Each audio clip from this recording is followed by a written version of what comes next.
Hello, today's reading is brought to you by one of our wonderful CTE students here at Park Elementary School. They are going to be reading to you from our Michigan Reads One Book, One School program book, The Lemonade War, written by Jacqueline Davies. These chapters are read with the permission of the book's publisher, Harper Collins Publishers. Chapter 11 of The Lemonade War. The first cup was an easy sell. The second cup, too. It was on their third cup that a little girl about 6 years old said, "Ew, there's a bug in my drink." Then her brother said, "There's one in mine, too. Gross," an older boy on a skateboard. "There are like 3 in mine. I want my money back, man," he said, dumping his lemonade on the ground. The mother of the little girl and the boy looked into their cups carefully. "I think that you need to check your lemonade, honey," she said to Evan. Evan unscrewed the cap and everyone looked in. The surface was swimming with dead bugs, fruit flies, worms, and soggy brown caterpillar. "Oh my goodness," said the mother. The boy started spitting on the ground like he was going to die. The girl started wailing, "Mommy, I drank bugs. I have bugs in my tummy." Evan couldn't believe his eyes. How did this happen? How did they crawl in somehow? They couldn't have. He had screwed the lid on tightly. He was sure of it. And anyway, 1 or 2 bugs crawling in, maybe. But 50 dead fruit flies and 2 inchworms and a caterpillar? It just wasn't possible. Evan was burning with embarrassment as everyone looked at him and his buggy lemonade. Frantically, he reached into the cooler and started to scoop out the dead bugs with his hands. Sweetheart," said the mother, "you can't sell that lemonade." "I'll get them all," said Evan. "I'll get every last one out." "No, dear, you really can't. You need to dump it out," she said. Evan looked at her like she was crazy. Dump it out? Dump it out? He'd spent $50 of his hard-earned money on that lemonade and another $1 for the cups. He wasn't gonna dump it out.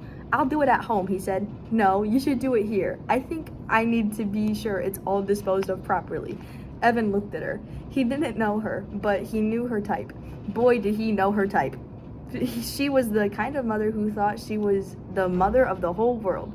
If you were on a playground and she thought you were playing too rough, she'd tell you. If you were chewing gum in line at the 7-Eleven, she'd say, "I sure hope that's sugarless." Mothers like that never minded their own business. Or just their kids' business. They thought they had to take care of every kid in the kingdom. "It's too heavy for me to dump," he said. "I'll take it home and my mom can help." "I'll help," said the busybody mother of the world. "All we need to do is tip it a little." She grabbed one handle of the big cooler. Evan had no choice but to grab the other handle. Together they tipped, and the lemonade poured out of the top of the cooler. They poured and poured and poured. The lemonade sparkled in the sunlight like a bejeweled waterfall, then disappeared without a trace, sinking into the parched September grass. As the last sluice of lemonade slipped out of the cooler, a stick of mud poured out.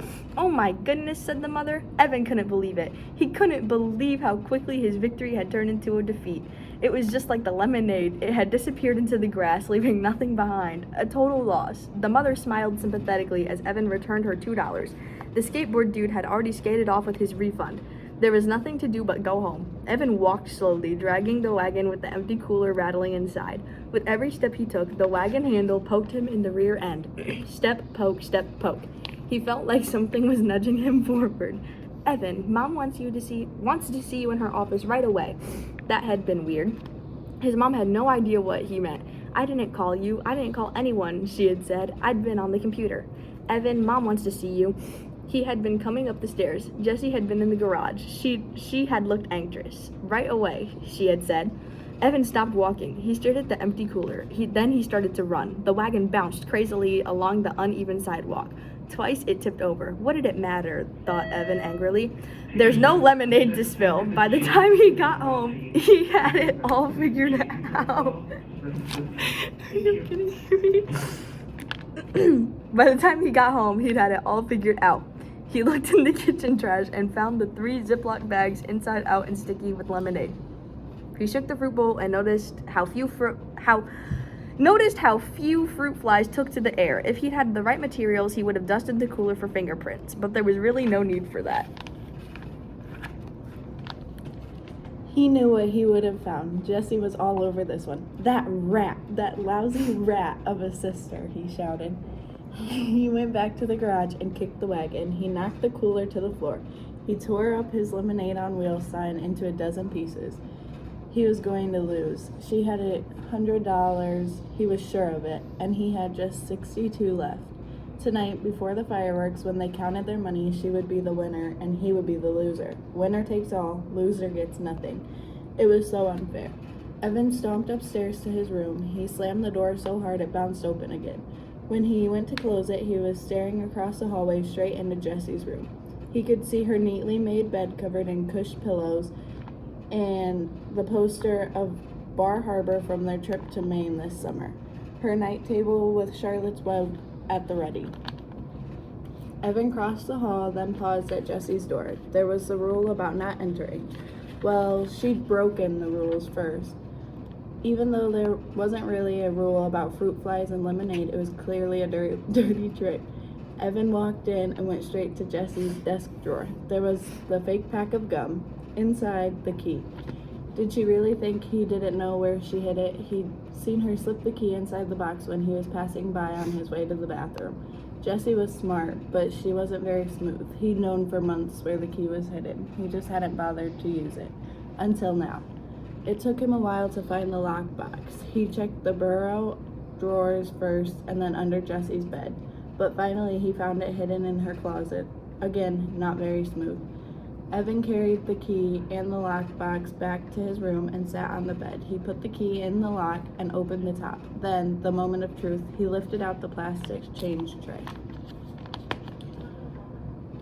There were a whole bunch of scraps of paper on top, and there was a folded index card too. Evan moved these aside and found a $10 bill paperclipped to a birthday card. Under that was an envelope labeled pre-war earnings with $4.42 inside it. That was the money Jessie had had before the lemonade war began. She'd kept it separate just like she promised. Next to it was a fat envelope labeled lemonade earnings. Evan opened the envelope. Inside, the bills were arranged by ones, fives, and tens. All the bills were facing the same way so that the eyes of George Washington, Abraham Lincoln, and Alexander Hamilton were all looking at Evan as he counted the cash. $208. There it was, the winning wad. Evan thought of how hard he'd worked that week in the blazing sun and the scorching heat. He thought about the cooler full of lemonade pouring into the grass.